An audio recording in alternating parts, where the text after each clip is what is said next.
chers amis.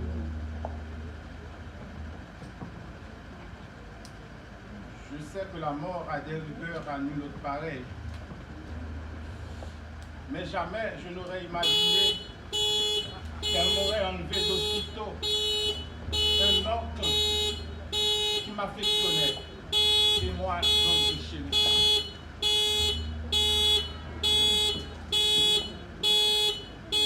Bébé, tu sais combien il est difficile pour moi de te parler, de toi au passé. Toi qui m'as toujours chéri depuis ma petite enfance. Comment puis-je oublier tes gâteries, tandis que j'étais gosse et toi très jeune, tu travaillais à la Banque nationale de crédit BNC de Port-de-Paix. Chaque vendredi après-midi, c'était devenu un rituel. Après avoir visité mes notes de la semaine, j'avais droit à une gourde pour aller regarder un film de karaté qu'on projetait à la salle paroissiale de Port-de-Paix. Mes cadeaux de Noël, mon ballon pour les grandes vacances, tout était planifié.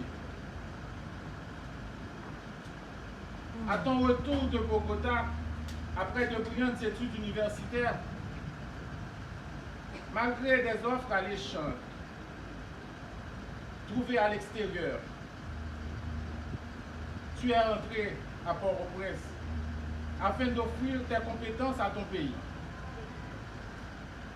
Tandis que moi, je venais tout juste de réussir mon bac 1. Sans problème. Tu as accepté de m'accueillir dans la chambre que tu occupais chez Tati Paul. Entre-temps, des liens plus serrés se sont tissés entre nous. Il n'était plus question d'une relation d'oncle et de neveu, mais de deux copains, de deux partenaires. Aucun sujet n'était tabou entre nous. J'ai assisté avec fierté à ton ascension professionnelle. Depuis ton premier emploi jusqu'au dernier poste occupé avant ton départ. Je t'ai suivi avec minutie et j'ai pu déduire que tu faisais partie de cette minorité de fonctionnaires de l'État qui accordaient peu d'importance à l'accumulation de richesses, mais qui priorisaient les résultats.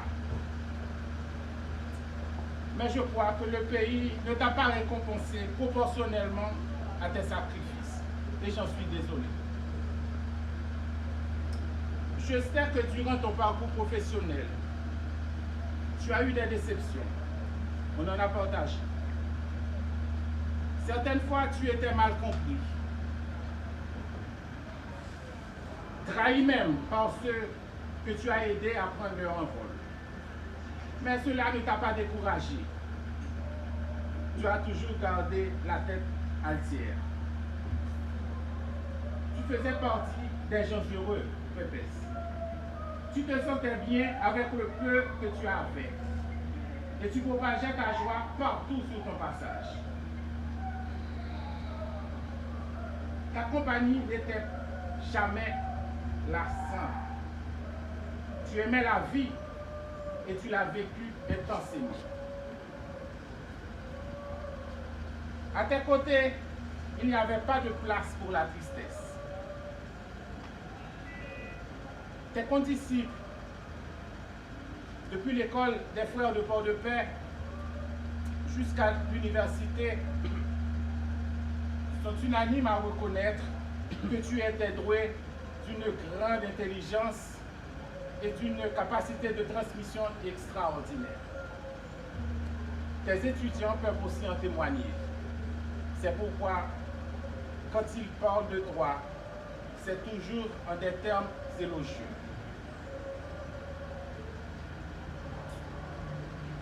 Pépès, avec mon départ prématuré,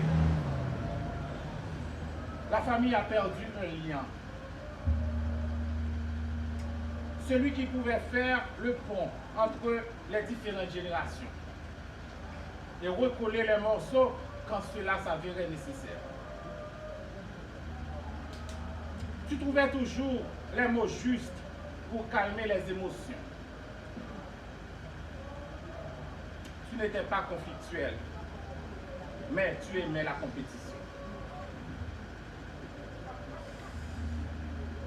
La mort marque le terme où s'arrête la vie.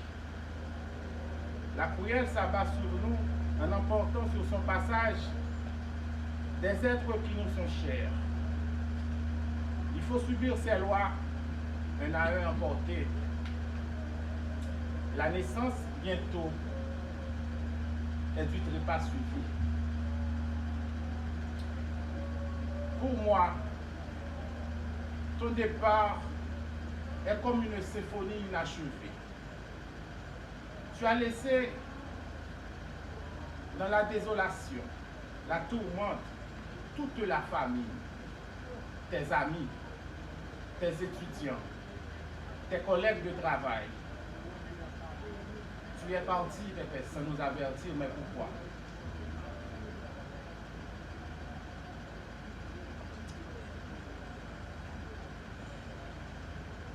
Ce que je veux te dire aujourd'hui, avant de terminer, sur le bord des deux mondes, et je te le promets, nos âmes communiquent encore. Je le sais. Ils s'embrassent dans des liens impérissables de l'amour. Bonne traversée, Pépès. Je t'aime et je t'aimerai toujours. Merci.